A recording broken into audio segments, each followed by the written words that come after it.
नमस्कार, आप देख रहे हैं लाइव इंडिया हर पल। मैं हूं आपके साथ रेखा मिश्रा। अमेरिका और ईरान के बीच तनाव जो है वो चरम पर है।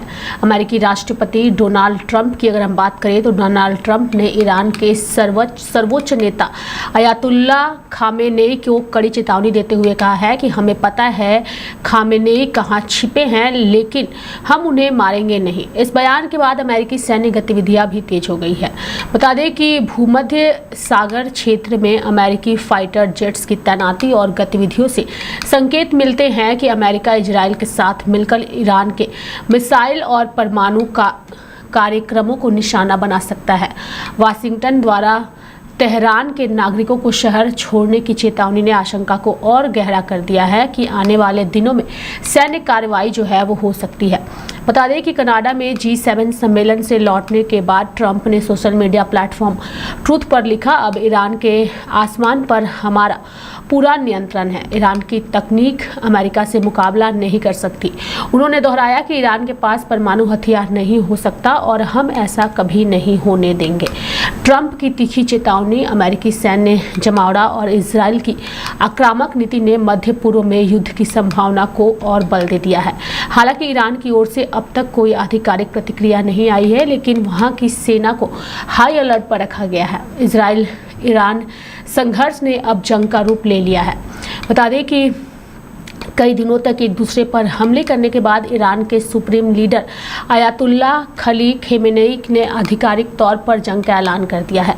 खेमेनेई ने कहा है कि अब जंग शुरू हो चुका है और ईरान कोई रहम नहीं करने जा रहा है। इससे पहले डोनाल्ड ट्रंप ने कहा कि हर किसी को फौरन तेहरान खाली कर देना चाहिए और ईरान को बिना शर्त सरेंडर करना चाहिए।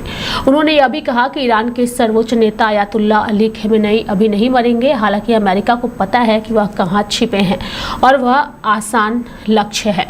जबकि इजराइल के रक्षा मंत्री इजराइल काट्ज का कहना है कि खेमेनेई का भी वही हश्र हो सकता है जो इराकी राष्ट्रपति सद्दाम हुसैन का हुआ था।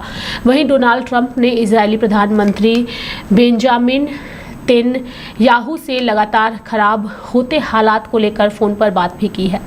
बता दें कि इजराइल ईरान जंग में अब तक 1300 से ज़्यादा लोग जख्मी हुए हैं और जानकारी के मुताबिक मानवाधिकार समूह के हवाले से बताया गया है कि ईरान पर इजरायली हमलों में 585 लोग मारे गए हैं और 1326 लोग घायल हुए हैं। वहीं इजराइल के 16 से ज़्यादा लोगों की भी मौत हुई है। इजराइल ईरान युद्ध के बीच अमेरिकी मध्य पूर्व में लड़ाकू विमान भेज रहा है। 3 अमेरिकी अधिकारियों ने कहा कि अमेरिका सेना मध्य पूर्व और अधिक लड़ाकू विमान तैयार कर रही है और साथ ही अन्य युद्ध के विमानों की तैनाती जो है वो बढ़ा रही है, जिससे इजराइल और ईरान के बीच युद्ध के बीच इस क्षेत्र में अमेरिकी सैन्य बलों को मजबूती मिलेगी। एक अधिकारी ने कहा कि तैनाती में F-16, F-22 और F-35 लड़ाकू विमान शामिल है। 2 अधिकारियों ने लड़ाकू विमानों की तैनाती की रक्षात्मक प्रकृति पर जोर दिया, साथ ही जिनका उपयोग ड्रोन और प्रोजेक्टाइल को मार गिराने के लिए किया गया है। बता दें कि ईरान के रिवॉल्यूशनरी गार्ड्स ने तेल अवीव को खाली करने की चेतावनी जारी की है। ईरानी जानकारी के मुताबिक आउटलेट्स के अनुसार अगर हम बात करें तो ईरानी मीडिया आउटलेट्स के अनुसार ईरानी इस्लामिक रिवॉल्यूशनरी गार्ड कॉर्प्स ने तेल अवीव के एक हिस्से के लिए निकासी अलर्ट जारी किया है। अलर्ट में हिब्रू में एक संदेश है जिसमें तेल अवीव के बाशिंदों को उत्तरी हिस्से से तुरंत खाली करने के लिए जो है वो कहा गया है। यह चेतावनी IDF द्वारा फारसी में जारी की गई है और इसी तरह की चेतावनी के बाद आई है, जिसमें तेहरान के एक क्षेत्र से निकासी का अनुरोध किया गया है। ईरानी अधिसूचना में एक नक्शा शामिल है जो इजरायली अलर्ट में दिखाए गए नक्शे से मिलता जुलता है। हाल के घंटों में ईरान ने इजराइल की ओर से मिसाइलें दागी। आवासीय क्षेत्रों में किसी तरह की महत्वपूर्ण चोट या क्षति की सूचना फिलहाल नहीं मिली है और पिछले दिन IRGC ने इजराइल से इसी तरह की सलाह के बाद तेल अवीव के निवासियों को खाली करने का निर्देश दिया था।